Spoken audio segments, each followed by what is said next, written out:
Darwin அவர்களுடைய கூற்றின்படி இயற்கை தனது சூழ்நிலைகளை மாற்றிக்கொண்டே இருக்கும். அந்த சூழ்நிலைகளுக்கு ஏற்ப தங்களை தகமைத்துக் கொள்ளும் உயிரினங்கள் உயிர் பிழைத்து இறுதி வரை இருக்கும். அவ்வாறு தகவமைத்துக் கொள்ளாத உயிரினங்கள் இறந்துவிடும். இந்த கூற்று மிகவும் அழகாக இருக்கிறது. இயற்கை நமக்கு தரும் கஷ்டங்களில் இருந்து நாம் போராடி பிழைத்து கொண்டோமே ஆனால் நாம் உயிருடன் இருப்போம். அவ்வாறு இல்லை என்றால் செத்து மடிவோம் என்பது தமிழ் மொழிக்கு ஒரு ஏற்ற கூற்றாகும். கல் தோன்றி மண் தோன்றா காலத்தில் வேலோடு முன் தோன்றி மூத்த குடி தமிழ் குடி என்றார்.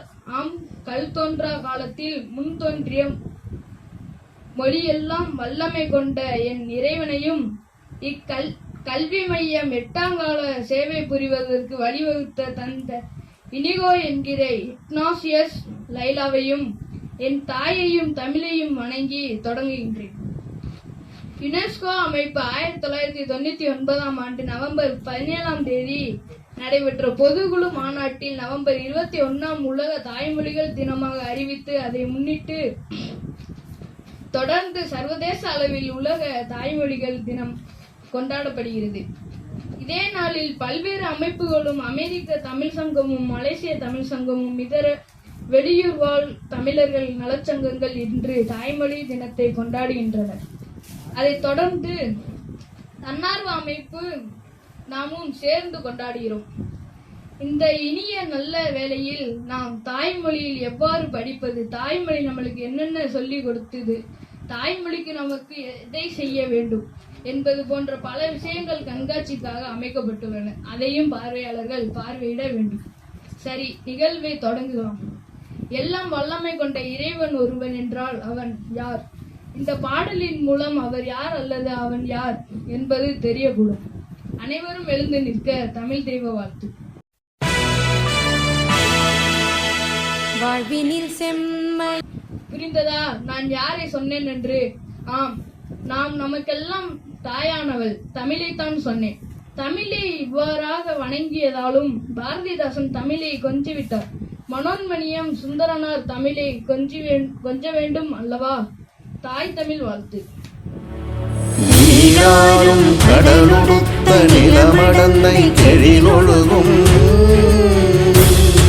இதயத்தாய் தமிழ் தாயை வணங்கிவிட்டோம். தற்போது நமக்கு இந்த சுதந்திரத்தையும் உரிமையையும் தந்த தேசத்தாயை வணங்கும் நேரம். தலைமை ஒருங்கிணைப்பாளர் அவர்கள் கல்வி மையத்தில் தலைமை கொடியினை ஏற்றி வைப்பார்.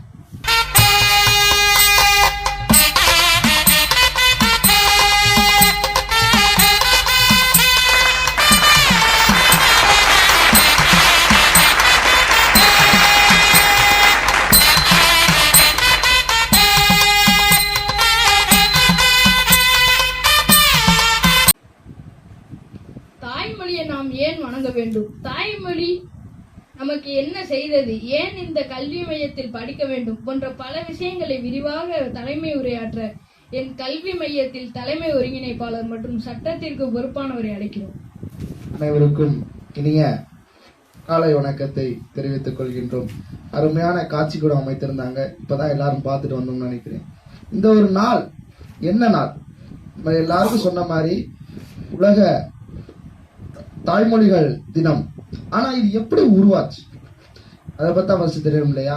வங்காளதேசத்துல அவர்களுடைய வங்காள மொழிய அரசு மொழியா மாத்துறதுக்காக ஒரு போராட்டம் நடக்குது. பல்வேறு பொதுமக்கள், ஒரு அமைப்புகள், தன்னார் அமைப்புகள், தனியார் அமைப்புகள் சேர்ந்துக்கிட்டாலும் முக்கிய பங்கு அப்படின்றது மாணவர்கள் இங்க முக்கிய பங்கு வகிக்கிறாங்க. எப்படி நம்மளுக்கு இந்தி திணிப்பு எதிர்ப்பு போராட்டம் நடந்துச்சோ அதே போல அங்க அவ்வளவு பெரிய போராட்டம் நடக்குது. நாடு ஃபுல்லா தீ பரவுது, எல்லா சைடும் குருதிகள் சிந்தி இருக்குது, அதாவது ரத்தம் தெரிச்சு கிடக்கு. அந்த ஒரு இடத்துல மாணவருடைய பங்கு அதிகமா இருக்கு. அந்த இறந்த மாணவர்கள் அனைவருக்கும் ஒரு நல்ல ஒரு நினைவு செலுத்தணும் அப்படின்றதுக்காக யுனெஸ்கோ அமைப்பு 1999ஆம் ஆண்டு நவம்பர் 27ஆம் தேதி நவம்பர் 17ஆம் தேதி முடிவு செய்யறாங்க. என்ன அப்படின்னா, எல்லா ஆண்டுகளும் பிப்ரவரி 21 உலக தாய்மொழிகள் தினமாக கொண்டாட வேண்டும் என்று. ஏன்பா நம்ம தாய்மொழியை கொண்டாடுறோம்? தாய்மொழி நம்மளுக்கு என்ன சொல்லி தந்துச்சு? தாய்மொழி எங்களுக்கு நம்பிக்கையையும் உறுதியையும் மனப்பான்மையையும் உழைப்பையும் தன்னம்பிக்கையும் போன்ற பல விஷயங்கள் எங்களை சொல்லி தந்துச்சு. இங்க எல்லாரும் அவங்களுடைய தாய்மொழிகள்ல பேசினாலும் தமிழர்கள் நாம் ஒருவர் மட்டும்தான் உலக மொழிகளின் எல்லாத்திற்கும் தாய்மொழிகள்ல பேசணும். தமிழ்ல வேற ஒண்ணுமே இல்லையானா காதல் இருக்கு. அகப்பொருள் அப்படின்ற ஒரு விஷயத்துல மனிதனுக்கு தேவையான கல்வி, ஞானம், போதனை போன்ற விஷயங்களை சேர்த்திருக்காங்க. புறப்பொருள்ல காதல், வீரம், போர்க்களம் போன்ற விஷயத்தை தேர்ந்திருக்காங்க. தமிழ்ல இல்லாத ஒண்ணுன்னு எங்கேயுமே கிடையாது. தமிழ்ல ஒரு உணர்ச்சியற்ற மொழியா இருக்கு உங்க மொழி அப்படின்னு பேசினாலும் தமிழுடைய ஒவ்வொரு வரிகளும் எனக்கு உணர்ச்சியை வரக்கூடியது. யோசித்து பாருங்க, ஒரு மிகப்பெரிய போர்க்களம், நீங்களும் உங்க காதலியும் மட்டும் இருக்கீங்க, உங்களுக்கு மரணதண்டனை விதிக்கப்பட்டுருச்சு, சாகர இடத்துல நிக்கிறீங்க. அப்போ ஒரு மனுஷன் என்ன சொல்லி சாவான்? என்னை விட்டுருங்க, காப்பாத்திருங்க, என நான் இனிமேல் காதலிக்க மாட்டேன்னு சொல்லி சாகலாம். ஆனால் உதாரணம் என்ன ஒருவன் சொல்லுகிறான், மாசில்லாத உயர் தமிழை உயிராக போற்றுங்கள் என்று. அப்பேற்பட்ட தமிழ் செல்வங்களை கொடுத்தது என் தாய்மொழி. தமிழ் பிரியா இருக்க வேண்டும்ன்றதுக்காக தமிழ் உணர்வுகளை எங்களுக்கு கொடுத்தது. தமிழ் தாய் எல்லாருக்கும் நிறைவான செல்வம் தந்து மகிழ்ந்தா. குமரிகண்டத்தை விட்டு அதாவது குமரிகண்டம் அழிஞ்ச உடனே அங்க இருக்கக்கூடிய எல்லா காப்பியங்களும் அழிஞ்சு போச்சு. அப்பயுமா தமிழ் மொழி அழிந்தது? இல்லை, அதையும் தாண்டி இந்திய துணைக்கண்டத்திலே தெற்கு பகுதியிலே வாழ தொடங்கினாள். இன்றும் வாழ்வாள், என்றும் வாழ்வாள். சரி, அந்த உதாரண கதை ஒண்ணு சொன்னேன், அதை முழுமையா பார்த்துருவோம். புரட்சி கவி அப்படின்ற காப்பியத்துல பாரதிதாசன் 1937 ஆண்டு அதை வெளியிடுறாரு. இது வடமொழியில் இருக்கக்கூடிய புல்கானியம் அப்படின்ற காவியத்தை கருத்துல கொண்டு தமிழ்ல புரட்சி கவி அப்படின்னு சொல்லி எழுதுறாரு. கதை என்ன அப்படின்னா, மன்னன் ஒருவன் தனது மகள் அமுதவள்ளி என்பவளுக்கு தமிழ் கவிதை புனையும் ஆற்றலை கற்பிக்க விரும்புகிறான். அமுதவள்ளிக்கு தமிழ் கவிதை கற்பிக்க சிறந்தவன் உதாரண் என்பவன் ஆவான் என்று அமைச்சர் தெரிவிக்கிறார். ஆனா ஒரு விஷயத்தை இங்க சொல்றாரு, அவன் இளைஞன், நல்ல அழகனும் கூட அப்படின்றதை சேர்த்து சொல்றாரு. மன்னன் யோசிக்கிறான், இளமை வாய்ந்த அமுதவள்ளி இளமையான உதாரண நேரில் சந்திக்க கூடாது என்று மன்னன் கருத்தில் கொண்டு என்ன சொல்றான், அமுதவள்ளி ஒரு தொழுநோயாளி அப்படின்னு உதாரணம் சொல்லிட்டார். அமுதவள்ளிட்ட போய் உதாரணம் ஒரு குருடன் அப்படின்னு அமுதவள்ளிட்ட சொல்லிட்டான். குருடனை நேரில் பார்த்தால் அது அபசகுணம், அதனால திரையை போட்டு மறைக்கிறான். 2 பேரையும் மறைத்து பிரிக்கின்றான். ஒரு நாள் பாடம் கற்பிப்பதற்கு உதாரணம் வந்தான். அங்கே இருந்த சோலையின் அருகில் நின்றான். வானத்தில் நிலவு வந்து கொண்டிருந்தது. அதை கண்ட உதாரண உதாரணனுடைய கவிதை உள்ளம் கவிதை பாட தொடங்கினான். நீலவான் ஆடைக்குள் உடல் மறைத்து நிலா என்றே காட்டுகின்றாய் ஒளிமுகத்தை, கோலம் முழுவதும் காட்டிவிட்டால் காதல் கொள்கையினால் இவ்வுலகம் சாகுமோ, வான சோலையிலே பூத்த தனிப்பூவோ, நீதான் சொக்க வெள்ளி பால்குடமோ, அமுத ஊற்றே காலை வந்த செம்பருதி கடலில் மூழ்கி கடல் மாறி குளிரடைந்த ஒளி புலம்போ அப்படின்னு சொல்றாரு. நிலவின் அழகை வர்ணித்து பாடுகின்றார். உதாரணம் பாடிய பாடலை முழுவதுமாக கேட்டுக்கொண்டிருந்தால் அமுதவள்ளி. உதாரணம் கண்ணு தெரியாதான் தானே, அவன் எப்படி பாட முடியும் அப்படின்னு யோசிச்சு மீண்டும் ஒரு முறை இந்த பாடல் நீங்களே படித்து பாருங்கள், எத்தனை வண்ணங்கள் இந்த பாடல் தெரிகிறது என்பதை உற்று பாருங்கள். நிலவை பார்க்கும் புதிய கோணமும் பார்வையும் கற்பனையும் என்றாலும் தன் பார்வை இல்லாத ஒருவனால் இப்படி பாட இயலுமா என்று கருத்தில் கொள்கிறார் அமுதவள்ளி. என்ன வியப்பிது, வானிலே இருந்திட்டோள் மாமதி மங்கையாய் என் எதிரே வந்து வாய்த்ததோ, புவிக்கு ஏதோ இது போல் ஒரு தன்னொலி, மின்னல் குளத்தில் விளைந்ததோ, வான் வில்லின் குளத்தில் பிறந்ததோ, கண்ணல் தமிழ் கவிஞரின் கற்பனையை உருவெற்றதோ, பொன்னின் உருகில் புளித்ததோ, ஒரு பூங்கொடியாய் மலர் கூட்டமாய் என்று நினைத்த உதாரண் நான் யார் என்று கேட்கிறான். அமுதவள்ளி கேட்கிறார். உதாரணம் பார்வையற்றவன் இல்லை என்பதை அமுதவள்ளி உணர்ந்தாள். அமுதவள்ளி தொழுநோயாளி இல்லை என்பதையும் உதாரணம் அறிந்தான். ஏமாற்றத்தை இருவரும் இழந்தனர். அமுதவள்ளியும் உதாரணம் நேருக்கு நேர் பார்த்த நாள் முதல் ஒருவரின் ஒருவர் காதல் கொண்டார்கள். மன்னன் கோபம் அடைந்தான். வாளில் நஞ்சு தடை வையுங்கள், அப்படின்னு சொல்லிட்டு உதாரணம் அவைக்கு அழைத்து வாருங்கள்னு சொல்றான். அவைக்கு அந்த உதாரணம் மன்னன் கேட்கிறான், ஆள் பிடித்தால் பிடி ஒன்று இருப்பாய், என்ன ஆணவமோ உனக்கு, வெல்வதற்கோ இந்த தீமை பிரிந்தன, வெல்ல தகுந்தவனே இல்லை என்று மன்னன் கூறினான். இப்பாடலில் உதாரண உருவத்தை பார்த்து அவனை எடைபோடும் மன்னனின் அறியாமையை பாரதிதாசன் வெளிப்படுத்துகிறார். ஒரு பிடிக்குள் அடங்கும் சிறிய உருவம் கொண்ட உனக்கு என்ன ஆணவம் என்று கேட்பது இது உறுதிப்படுத்துகிறது. மாமையில் கண்டு மகிழ்ந்து ஆடும் முகில் வார்க்கும் மலை நாடா குற்றம் ஆம் என்று உரைத்தால் குற்றமே, குற்றமன்று எண்ணில் எவ்விதமே என்று பதில் கூறினான் உதாரண். அதை கேட்ட மன்னன் உடனே கொலையாளர்களை அழைத்தான். உதாரண தலை வெட்டுங்கள் என்று ஆணையிட்டான். அப்போது அமுதவள்ளி அங்கே விரைந்து வந்து சொல்கிறார், ஒருவனும் ஒருத்தியுமாய் மனம் உவந்திடல் புலையென உரைப்பது உண்டோ, அரசென ஒரு சாதி அதற்கு அயலென வேறொரு சாதி உண்டோ என்று மன்னனை பார்த்து கேட்டால் அமுதவள்ளிக்கு மன்னன் பதில் சொல்ல விரும்பவில்லை.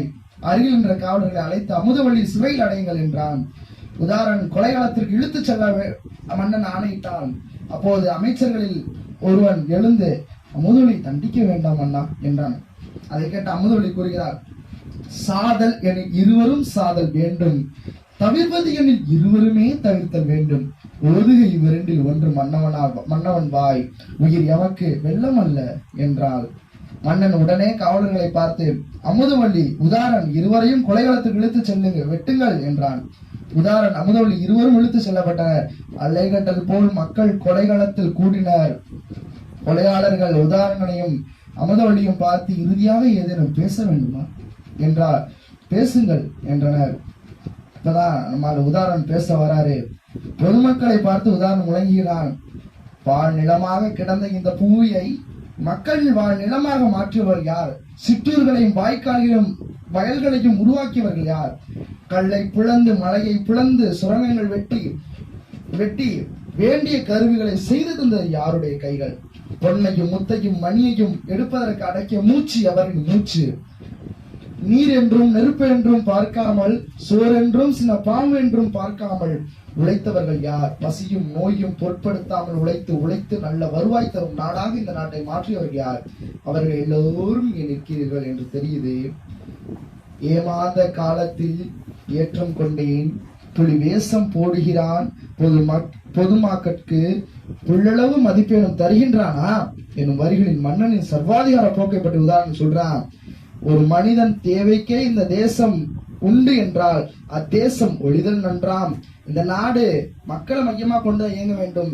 ஒரு அரசனுக்காக அது இயங்க விரும்பினால் அந்த நாடு நாசமா போறது நல்லது அப்படின்னு சொல்றான். அதுக்கடுத்துதான் முக்கியமான கதையை ஆரம்பிக்குது. தமிழ எவ்வளவு காதலித்தா இந்த வரிகள் வந்திருக்கும் யோசிச்சு பாருங்க.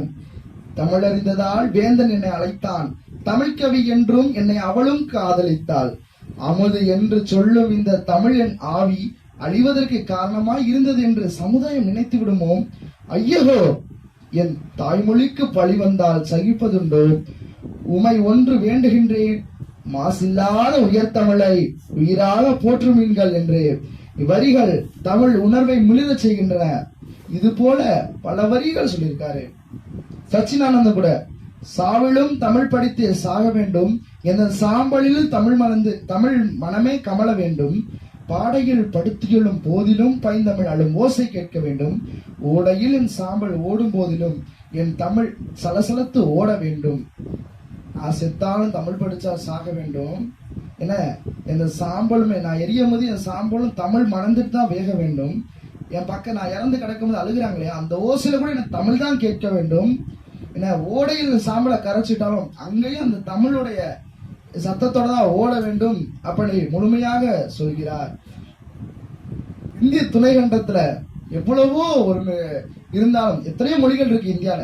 ஆனா அதுலயும் மிக முக்கியமான ஒரு மொழி, இன்னைக்கும் பழமையான மொழி, எங்க போனாலும் தன் பெருமையை குறைக்காத மொழி அப்படின்னா அது ஒன்னே ஒண்ணுதான், தாய்மொழியாம் தமிழ் மொழி. புதுப்பித்தான் என்ற ஒரு சிறுகதை மன்னன் கூறுகிறார், தமிழ் என்ற சொல்லுக்கு அழகு இனிமை ஒன்று மட்டும் பொருள் அல்ல, அது ஒரு வாழ்க்கை முறை. தமிழ் நமக்கு என்னெல்லாம் சொல்லிக் கொடுச்சு, தமிழ் நமக்கு பலவற்றை சொல்லிக் கொடுச்சு. இன்னைக்கு தமிழ் சொல்லாத கருத்து அப்படின்றது ஒண்ணுமே கிடையாது. இந்த தாய்மொழி தினத்துல ஒன்னே ஒன்ன வேண்டிக்கிறேன், சரியா? அனைவரும் தங்கள் தாய்மொழியை பயன்படுத்தும். இன்னைக்கு எல்லா துறையிலும் ஆல்மோஸ்டா வந்து தாய்மொழி வந்துருச்சு. அப்ப தன்னோட தாய்மொழிகளை வந்து நிறைவா பயன்படுத்தணும். எல்லா இடத்துலயும் தமிழை கொஞ்சம் நிறைய அதிகமாக பயன்படுத்துற ஒரு இனிது அப்படின்னு நம்புறோம். தமிழ் மொழியை அதிகமாக பயன்படுத்தணும். இன்னும் ஒரே ஒரு சின்ன கவிதை, ரொம்ப பிடிச்ச கவிதை, நான் போன முறையே சொல்லணும்னு நினைச்சேன். அதாவது தமிழ் அப்படின்றதுக்கு பொருள் தருக, நம்ம படிச்ச மாதிரி தமிழுக்கு பொருள் தருக அப்படின்னா அதுக்கு ஒன்னே ஒண்ணுதான். சீனன் எழுந்தான் என்மொழி தெரியாதவன் ஊமைகளின் மொழி என்றான், அரேபியன் எழுந்தான் என்மொழி தெரியாதவன் பிசாசு பேய்களின்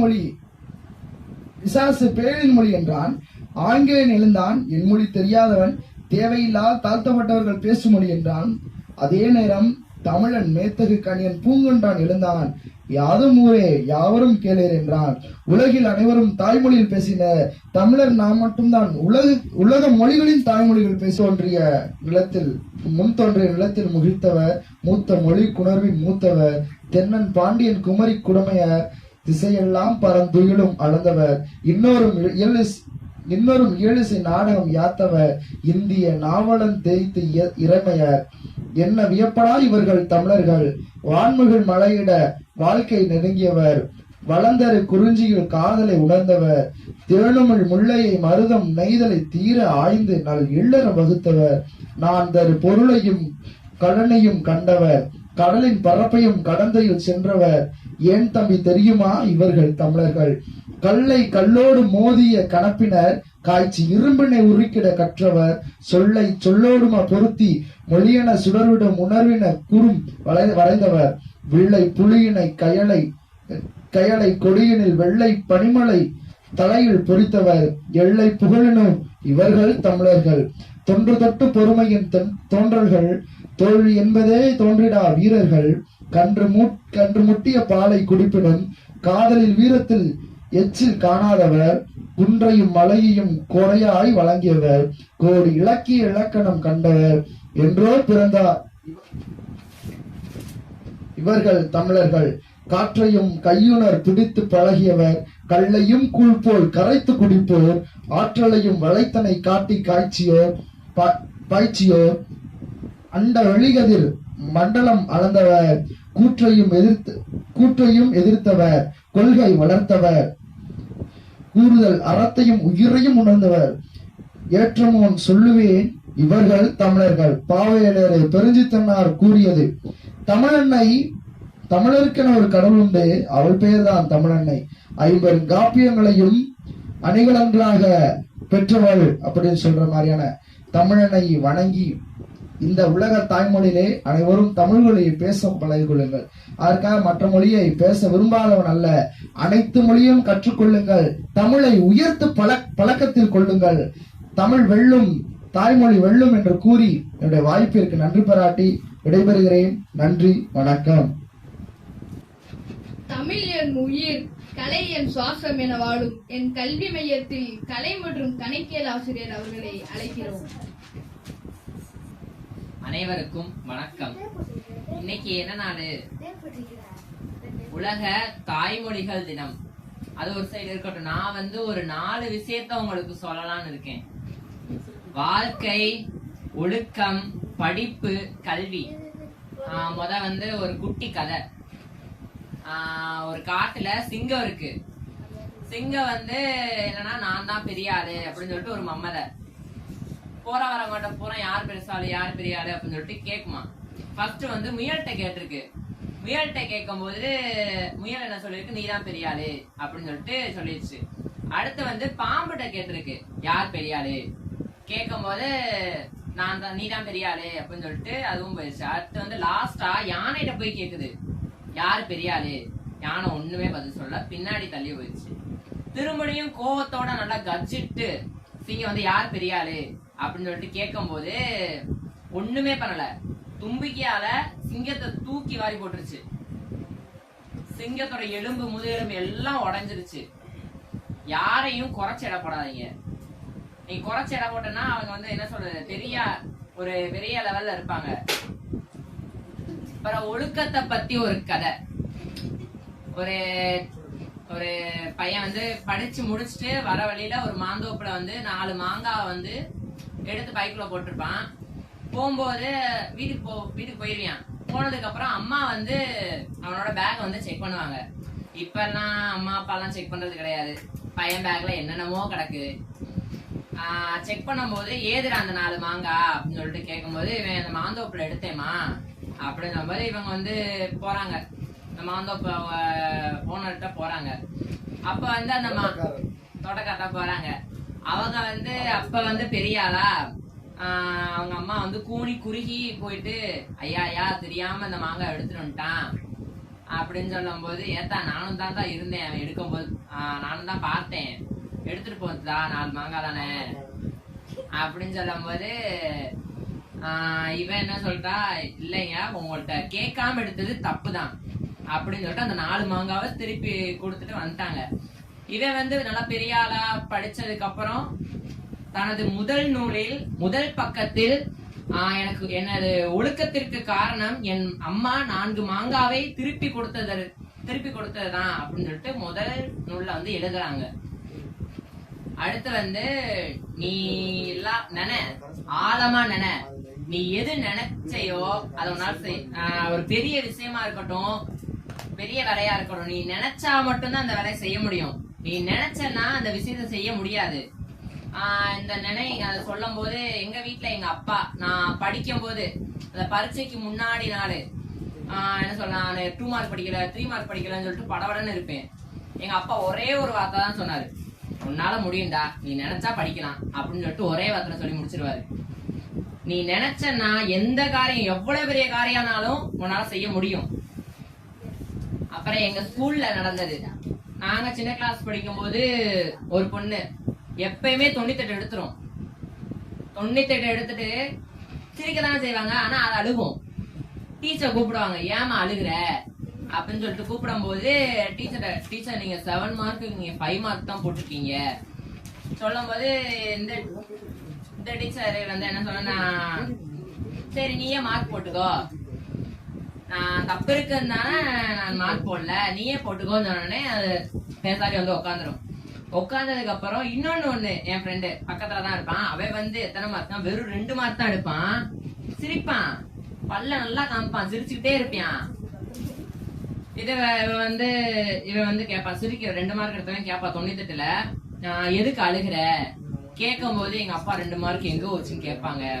ஏன்ட்ட இருக்கு அது இருக்கு அழுகுற அப்படின்னு சொல்லும் போது டீச்சர் சொல்லுவாங்க, 98 எடுத்துட்டு அழுக கூடாதுன்னு தெரியல, 2 எடுத்துட்டு சிரிக்க கூடாதுன்னு இந்த இவனுக்கு தெரியல. அதே மாதிரி இன்னொன்னு வந்து, நீ இப்ப ஸ்கூல்ல கிளாஸ்ல வந்து டீச்சர் வந்து இப்ப ஏதாச்சும் ஒரு தப்பு நீ பண்ணிட்ட அப்படின்னு சொன்னாங்கன்னா டீச்சர் மேல கோவப்படாத. எதுக்காண்டி அவங்க வைக்கிறாங்கன்னு ஃபர்ஸ்ட் அதை பாரு. இப்ப நம்ம படிப்புல நான் கம்மியா மார்க் எடுத்திருக்கேனா அப்படின்னு சொல்லிட்டு வைவாங்க. சொன்னதுக்கு அப்புறம் நீ வந்து அதை கோவப்பட்டு டீச்சரை வந்து எதிர்த்து பேசக்கூடாது. நீ அதுல எதுக்கு வைறாங்கன்னு சொல்லிட்டு புரிஞ்சுக்கிட்டு நீ வந்து நல்லா அதுல படிச்சு முதலிடத்தை பெற்றனா அவங்க சந்தோஷப்படுவாங்க. டீச்சர் வந்து ரொம்ப சந்தோஷப்படுவாங்க. இப்ப லாஸ்டா அந்த தாய்மொழி தினத்துக்கு வருவோம். ஒரு மனிதனின் சிந்தனை தெளிவிற்கும் கலாச்சார அடையாளத்திற்கும் அவனது தாய்மொழியே அடித்தளம். அதனால தமிழ் மொழியே படியுங்கள், வாழ்வில் உயருங்கள், தமிழ் வாழ்க, கல்வி வாழ்க. லாஸ்டா ஒண்ணு மட்டும் சொல்றேன், தோத்துறாத, படிப்புல மட்டும் தோத்துறாத. நீ தோத்துட்டனா மத்தவங்க நினைக்கிற மாதிரி தான் நம்ம வாழ்க்கை இருக்கும். நீ அதே அந்த படிப்புல ஜெயிச்சிட்டனா நம்ம நினைக்கிற மாதிரி நம்ம வாழ்க்கையை வாழலாம். ஆனா இது உனக்கு இப்ப புரியாது. எங்க அப்பா எல்லாம் இப்ப வந்து சொல்றத வந்து நான் இன்னும் கேட்டுக்கிருக்கேன். 10ஆப்பு 12ஆப்புலாம் இங்கிலீஷ்ல பாஸ் பண்ணிருக்கலாமே அப்படின்னு சொல்லிட்டு ஒரு வார்த்தை கேக்குறேன். நீ இப்ப வந்து நல்லா படிச்சு மார்க் எடுத்துட்டேன்னா பின்னாடி காலத்துல இப்படி புலம்ப தேவையில்ல. நீ புலம்பாம இருக்கணும்னா நல்ல படி, நல்ல விளையாடு, எல்லாம் செய், சந்தோஷமா இருக்கு. தேங்க்யூ. வீரமாமுனிவர் கழகத்தின் வீராமுனிவர் தமிழ் இலக்கிய கழகத்தின் செயல்களை சிறப்பாக செய்து கொண்டிருக்கிறோம் என்று மகிழ்ச்சியுடன் தெரிவிக்க வீரமாமுனிவர் தமிழ் இலக்கிய கழகத்தின் 8வது மன்ற தலைவனை அழைக்கின்றோம்.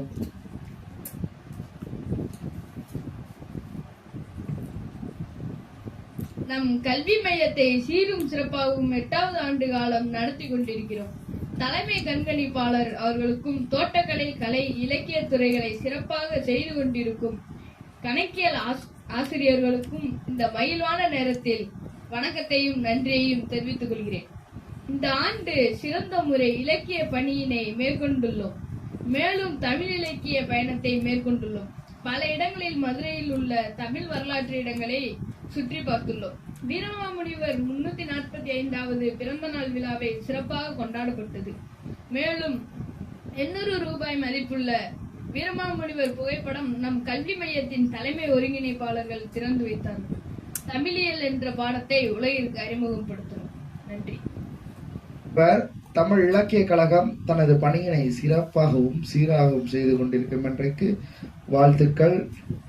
தமிழியல் என்ற அருமையான பாடத்தை தந்தமைக்கும் மிகப்பெரியான வாழ்த்துக்களை நேரத்திலே கல்வி மையத்தின் வாயிலாக தெரிவித்துக் கொள்கின்றோம்.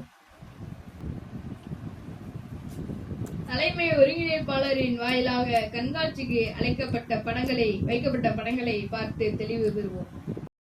தாய்மொழிகள் தினத்துல காட்சிக்குழு அமைக்கப்பட்டிருக்கு. அதில் உள்ள வரலாற்று புகைப்படங்களை அப்படியே பார்க்கலாம்.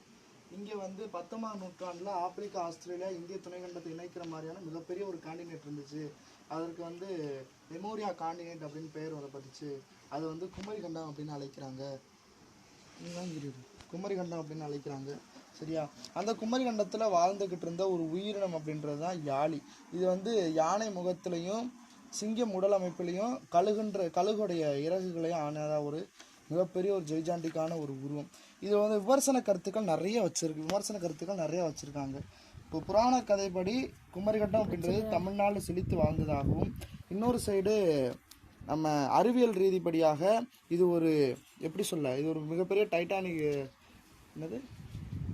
டெக்டோனிக்ஸ் தட்டு அது வந்து மிதந்து வந்திருக்கு. இப்போ அது உடஞ்சி பல இடங்களாக பிரிஞ்சிருச்சு.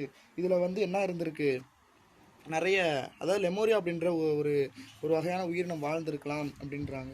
சரியா? அதுக்கப்புறமா கட்டடக்கலைகள், இது வந்து வரலாற்று சின்னம். கங்கை கொண்ட சோழபுரம் தமிழின் மிகப்பெரிய வரலாற்று சின்னம். அதற்கு அடுத்தபடியாக ராஜராஜ சோழன் கட்டிய தஞ்சை பெருவுடையார் கோவில், இது ஒரு வரலாற்று சின்னம்.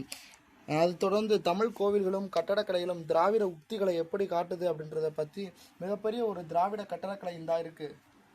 திராவிட கட்டடக்கலை மிகப்பெரிய ஒரு கோபுரம், அது மேலே எவ்வளோ அழகாக செஞ்சுருக்காங்க, எத்தனை சிலைகள், ஆயிரங்கால் தூண் மண்டபங்கள்,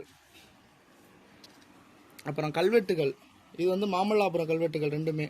அப்புறம் தமிழின் எழுத்துகள் கிமு 3லேருந்து கிபி 19ஆம் நூற்றாண்டு வரைக்கும் தமிழ் எழுத்துக்கள் எப்படி இருந்துச்சு. அதுக்கப்புறம் கவிஞர்களும் எழுத்தாளர்களும் யாதும் ஊரே யாவரும் கிளிர் தீதும் என்றும் பெருதரவாரா அப்படின்ற கணியன் பூங்குன்ற உலகளாவிய கருத்து. அப்புறம் நான் வீழ்வேன் என்று நினைத்தாயோ, வேடிக்கை மனிதரைப் போல நான் வீழ்வேன் என்று நினைத்தாயோ என்ற சுப்பிரமணிய பாரதியோட கவிதை பரியும். தமிழ் எழுத்துக்கள் முதல்ல இருந்த பிராமிய தமிழ் எழுத்துக்கள், இது அதுக்கப்புறம் கொஞ்சம் மாறுபட்டது. அதுக்கப்புறம் தான் இந்த கிபியில் வந்தது. வீரமாமுனிவர் மாற்றிய அகர ஒகர வரிசை எழுத்துக்கள். அதுபோக 3 மன்னர்கள், பேரரசர்கள், அப்புறம் வந்து ராஜராஜ சோழன் போருக்கு சென்றப்ப இருந்தக்கூடிய காட்சிகள். இதெல்லாம் வந்து மலேசியா, சிங்கப்பூர், மடகாஸ்கர், மொரிசியஸ் போன்ற இடங்களுக்கு பிடிச்சப்ப போன ஒரு ஓவியம். அப்புறம் அவங்க பயன்படுத்திய நாணயங்கள், இது வந்து தமிழ்நாட்டில் 3 மன்னர்களும் சேர்ந்து பயன்படுத்தது. வில்லு, அம்பு, புலி, மீன்கள் சேர்ந்திருக்கக்கூடிய ஒரு மிகப்பெரிய நாணயம் இது. அப்புறம் அவங்களோட கொடி சின்னங்கள். அடுத்தபடியாக நகராட்சி அமைப்பு, பண்டைய கால நகராட்சி அமைப்பு எப்படியெல்லாம் பண்டைய காலத்தில் இருந்துச்சு, அவங்க எப்படி திட்டமிட்டிருக்காங்க, நிர்வாக அமைப்பு எப்படி இருந்திருக்கு, பொறுப்பெல்லாம் எப்படி இருக்குது, வரி எப்படி வசூலிச்சாங்க, மேயன்ற பதவியெல்லாம் எப்படி கொண்டு வந்திருக்காங்க அப்படின்ட்டு. அப்புறம் சுப்பிரமணிய பாரதியோட ஒரு புகைப்படம். அடுத்ததாக இயற்கை வேளாண்மை, தோட்டக்கலைத்துறையோடைய இயற்கை செயற்கை வேளாண்மையோடைய மந்திரங்கள், நம்மாழ்வாரோடைய மிக முக்கியமான 5 மந்திரங்கள். உளப்படாத நிலம், வேதியியல் பூச்சி தெறிக்கப்படாத உற்பத்தி போன்ற பல மந்திரங்கள் சேர்த்தபடியாக இயற்கை முறைப்படி எவ்வாறு விவசாயம் செய்வது, அதைத் தொடர்ந்து செயற்கை விவசாயம் எப்படி செய்கிறது, அதுக்கு அடுத்தபடியாக இயற்கை மற்றும் செயற்கை வேளாண்மையோட நன்மைகள் என்ன, இயற்கை வேளாண்மை நன்மைகள் என்ன, தீமைகள் என்ன, அப்புறம் செயற்கை வேளாண்மை நன்மைகள் என்ன, தீமைகள் என்ன அழகாக போட்டிருக்காங்க. அதுக்கப்புறம் முக்கியமானது உயர்கல்வித்துறையுடைய உயர் வாழ்வியல் வழிகாட்டிக்காக தமிழ்நாட்டிலான பல்வேறு வகையான அரசு வேலைவாய்ப்புகள், டிஎன்பிஎஸ்சி, ஆசிரியர் தேர்வு, டிஆர்பி, அப்புறம் எம்ஆர்பி, டிஎன்யூஎஸ்ஆர்பி, அப்புறம் உள்ளாட்சி அமைப்பு கூட்டுறவுத்துறைக்கான பணியிடங்கள், அதுபோக கல்வினா என்ன, கல்வி எதுக்காக நம்மளுக்கு தேவை அப்படின்ற பற்றி மிகப்பெரிய ஒரு என்னென்ன விஷயங்கள்லாம் வேணும். கேடில் விழிச்செல்வம் கல்வி ஒருவருக்கு மாடல மற்ற எவை. கல்வி ஒன்றே ஒருவனை அடிமைத்தனத்திலிருந்து விடுவிக்கும் மாபெரும் சக்தியாகவும் அம்பேத்கர் சொல்லியிருக்காரு. ஒரு நாட்டின் எதிர்காலம் வகுப்பறையிலிருந்து தான் தீர்மானிக்கப்படுகிறது. முழுமையான ஒரு காட்சி கூடம்.